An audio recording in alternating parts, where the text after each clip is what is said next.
आज हम sentence structure देख रहे हैं। Simple, compound and complex structure कैसे दी जाती है और कैसे हम पहचानें इसको जब किसी इम्तिहान में आ जाए। तो ऑनलाइन क्लासेस का आगाज़ किया जा रहा है। ये कॉन्टैक्ट नंबर है। सिंपल सेंटेंस, वैसे सिंपल सेंटेंस के अंदर ना एक सब्जेक्ट होता है, वर्ब होता है और एक ऑब्जेक्ट होता है।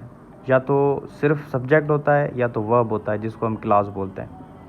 Example, she kicks the ball. She subject है, किक्स वर्ब है, द बॉल ऑब्जेक्ट है। तो ये सिंपल सेंटेंस है। और उसके बाद सेकंड सेंटेंस है सिंस 1947 कामा। ये है प्री पर्सनल फ्रेज।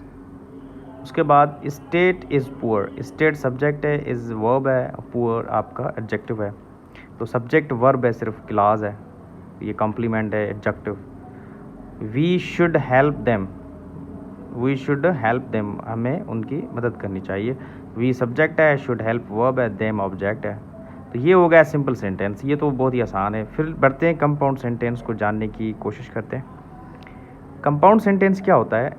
दो क्लासेस या दो सिंपल सेंटेंसेस जब फैन बॉयज़ कंजक्शन के साथ जुड़े होते हो। फैन बॉयज़ क्या होते हैं? एफ फार के लिए, ए एंड के लिए, एन नॉर के लिए, बी बट के लिए, ओ आर के लिए, वाई येट के लिए, एस सो के लिए। तो ये शॉर्ट फॉर्म तरीका है याद करने का, जिसको हम कहते हैं कोऑर्डिनेटिंग कंजक्शन। क्या कहते हैं? Coordinating conjunction. तो जिसमें ये फैन बॉयज़ फार्मूला है। सेंटेंस है गॉड मेड द कंट्री। एक ये सेंटेंस है। गॉड सब्जेक्ट है, मेड वर्ब है, द कंट्री ऑब्जेक्ट है। तो एक सही सेंटेंस। एंड अब देखिए यहाँ पे कंजक्शन जुड़ा हुआ है। फिर स्टार्ट हो रहा है main subject, made the town. तो मेड वर्ब है, टाउन सब्जेक्ट और ऑब्जेक्ट है। तो subject verb object simple sentence. ये भी सिंपल सेंटेंस। किसने जोड़ा है? Conjunction and. एंड किसका काम कर रहा है? फैन बॉयज़, मतलब है कोऑर्डिनेटिंग कंजक्शन है। तब जो सेंटेंसेस कोऑर्डिनेटिंग कंजक्शन से जुड़े हो वो कंपाउंड सेंटेंस कहलाते हैं। दूसरा sentence, he tried hard but. ये भी बट क्या है? फैन बॉयज़ है। He did not succeed. She must weep, or, ये आपका आर आ गया, ये फैन बॉयज़ का है। She will die. दो सेंटेंसेस को जोड़ने का काम कंजक्शन कर रहा है, कोऑर्डिनेटिंग। तो ये कंपाउंड सेंटेंस। इसके अलावा एक और भी चीज़ होती है, कंजक्टिव एडवर्ब्स, जो आपस में जुड़ते हैं ना। ये he is diligent, therefore, whenever, तो ही विल सक्सीड। तो ये देयरफॉर भी अगर आपको नज़र आए तो समझ लेना ये भी कंपाउंड सेंटेंस स्ट्रक्चर है। उसके बाद तीसरा ये होता है सेमी कॉलन। याद रखना, ये सेमी कॉलन जो है वो भी हम इस्तेमाल करते हैं कंपाउंड सेंटेंस को जोड़ने में। फिर बढ़ते हैं कॉम्प्लेक्स सेंटेंस। ये क्या भला है? कॉम्प्लेक्स सेंटेंस जो है ये सबऑर्डिनेटिंग कंजक्शंस के साथ जुड़ा होता है। जब आपको डिस्टिंग्विश करना हो, देखें ही वेंट, अब ही सब्जेक्ट है, वेंट वर्ब है, सब्जेक्ट वर्ब क्लास हो गया।